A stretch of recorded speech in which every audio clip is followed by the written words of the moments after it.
warahmatullahi wabarakatuh. Halo semuanya, kembali lagi dengan Diris Talk Show.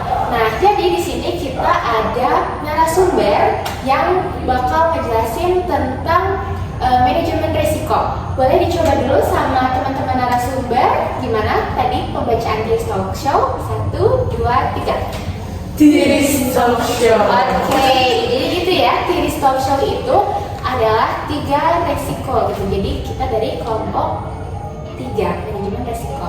Jadi sekarang yang pertama kita akan membahas manajemen resiko dari ahli manajemen resiko, yaitu di sini ada Kak Nei. Selaku ahli manajemen resiko, boleh sharing-sharing nih gimana cara seorang ahli manajemen resiko itu bisa mengelola resiko dengan baik gitu di suatu toko.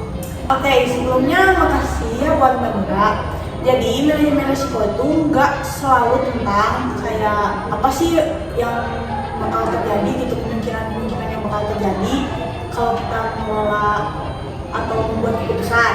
Terus gimana juga cara kita nyelesain atau cari jalan keluar buat menghadapi kemungkinan itu gitu.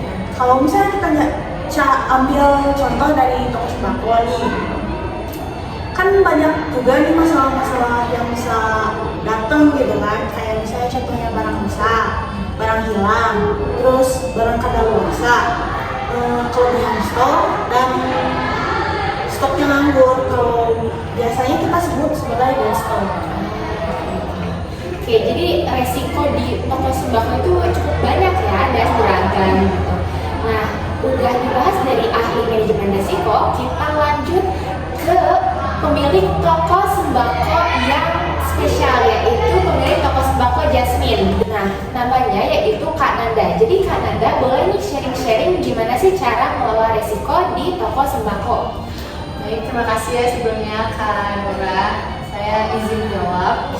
Lumayan berisiko Kak, contohnya barang yang hilang karena kesalahan hitung, terus barang yang dicuri, terus barang yang expired. Nah, mungkin salah satu mengatasinya itu hal terjadi pencurian atau stok barangnya kelebihan atau kekurangan, itu saya pasang CCTV dan mungkin akan dilakukan stock opname setiap sebulan sekali. Oke, jadi berbeda banget ya perjalanan selama ini gitu. Selama Kak Nanda mengelola toko Jasmine. Nah, tadi dengar-dengar ada yang namanya stock opname ya.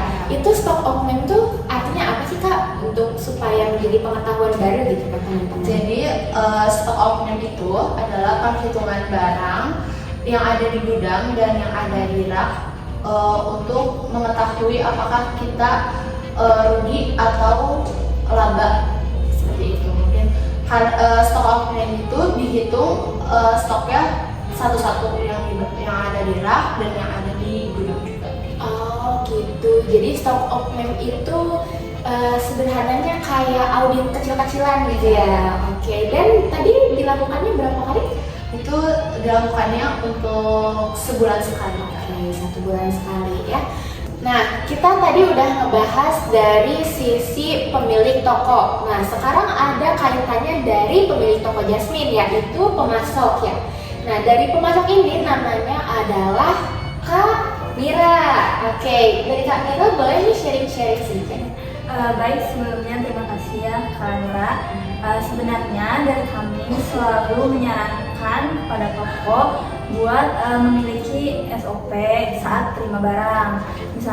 Misalnya itu seperti dicek lagi kondisi dan fisik barang tersebut, lalu ada dilihat lagi tanggal kadaluarsanya, dan mungkin jika ada kerusakan bisa langsung difoto dan langsung dilaporkan saja. Nah, kami juga di sini siap buat bikin perjanjian mutu supaya jelas hak dan kewajiban antara toko dan pemasok seperti itu.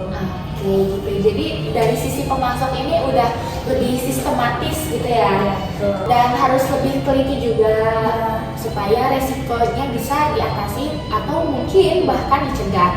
Nah, udah masuk ke pemasok. Nah, sekarang kita geser ke bagian keuangan. Di sini ada Kak Hana boleh sharing tentang bagaimana sih sisi keuangan terhadap manajemen risiko di suatu toko.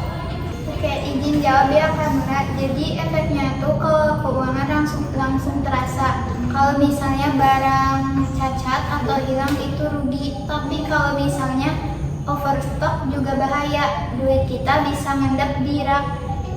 Kalau misalnya barang kosong, pelanggan malah jadi kabur ke toko sebelah. Jadi semuanya itu harus seimbang. Stoknya tuh jangan sampai terlalu banyak, jangan juga terlalu kosong. Oke. Jadi di sini ada pengaruhnya ya dari stok kosong sama pembeli yang berpindah tempat gitu. Nah, ngomong-ngomong tentang pembeli, kita sekarang juga ada narasumber yaitu pembeli setia dari toko Jasmine. Oke, boleh share gimana sih pandangan dari sisi pelanggan terhadap toko sembako? Ini sebelumnya terima kasih kepada Kak Nura. Berdasarkan pengalaman saya paling males kalau mau beli barang ternyata udah kadaluarsa. Pernah kejadian beli susu tapi udah lewat tanggal kadaluarsanya itu. Jadi saya lebih pilih toko yang bersih, rapi, terang, dan juga stoknya itu lebih terjaga. Kalau tokonya terjaga dan kualitas, saya lebih percaya dan bakal balik lagi menjadi pelanggan tetap. Oke, jadi dari sisi pelanggan juga sangat berpengaruh ya terhadap perkembangan toko sembako gitu. Terutama di sini kita lagi bahas toko sembako Jasmine gitu. Nah, oke, jadi terima kasih ya Kak Isna udah sharing-sharing gitu. Ternyata dari sisi pembeli juga itu berpengaruh ya terhadap pengelolaan dan pengembangan toko, terutama toko sembako ya.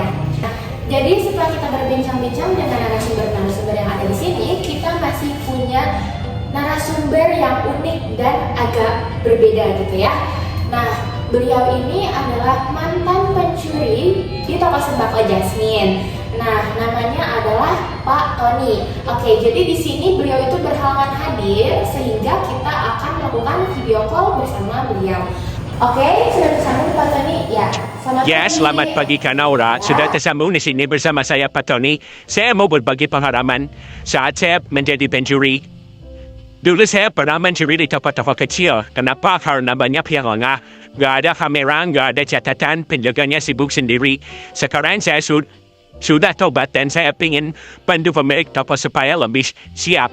Kalau toko rapi dan sistemnya jalan pencurinya kayak saya dulu, bakal mikir 2 kali.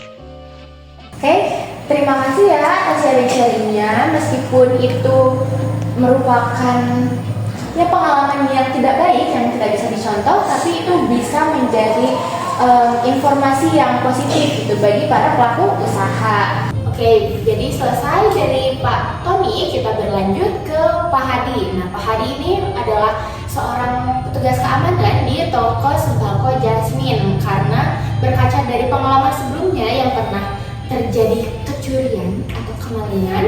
Nah, Kananda itu mempekerjakan seorang petugas keamanan supaya pengalaman buruk sebelumnya tidak terjadi lagi. Untuk Pak Hadi, karena berhalangan hadir, juga kita melakukan sesi video call. Oke. Set. Pak Hadi di sini sudah tersambung. Oke, jadi Pak Hadi boleh diceritakan nih gimana sih pengelolaan keamanan yang dilakukan oleh toko sembako Jasmine? Ya, selamat pagi Kak Naura. Terima kasih telah mengundang saya. Saya Pak Hadi, selaku petugas keamanan di toko sembako Jasmine. Di sini mau berbagi ilmu saja untuk mengatasi resiko di toko sembako yang dulunya sempat ada kecolongan. Pertama, pasang CCTV minimal di area gudang dan kasir. Kedua, batasi siapa aja yang boleh masuk gudang. Jangan semua orang bisa akses. Ketiga, cek stok rutin dan bandingkan sama catatan. Kalau ada selisih, langsung telusuri. Terima kasih ya insight-nya dari Pak Hadi. Ternyata keamanan juga berperan penting ya dalam pengelolaan toko sembako, terutama toko sembakonya yang sudah berkembang pesat gitu. Jadi cukup besar dan harus mendapatkan penanganan terhadap keamanan gitu. Selain itu juga ternyata harus dipasang CCTV ya tadi di daerah gudang dan juga di daerah kasir. Oke, terima kasih Pak atas waktunya. Oke, nah jadi setelah kita berbincang-bincang dengan seluruh narasumber di Tiris Talk Show kali ini, ada kesimpulan yang bisa kita tarik, yaitu yang pertama kita itu harus melakukan stop of name ya tadi 1 bulan sekali harus rutin. Lalu kita juga harus mengawasi pergerakan barang antara barang yang keluar dan barang yang masuk. Oke. Lalu kita juga harus menggunakan dari sisi keamanan seperti pengawas atau petugas keamanan. Lalu ada juga penggunaan CCTV ya. Oke. Nah selain itu dari sisi pembeli juga tadi penting nih. Jadi kalau misalkan pembelinya senang, maka tokonya juga akan berkembang. Nah, jadi segitu dulu dari Tiris Talk Show kali ini. Semoga ilmu yang telah diberikan oleh narasumber kali ini bisa bermanfaat bagi seluruh mahasiswa, pelaku usaha ataupun warga negara Indonesia. Sekian dari Tiris Talk Show kali ini. Untuk mengakhiri talk show kali ini, kita akan memberikan salam perpisahan, yaitu Tiris Talk Show. Boleh dipraktekkan bersama-sama. 1, 2, 3. Tiris Talk Show. Oke, jadi sekian dari kami. Terima kasih.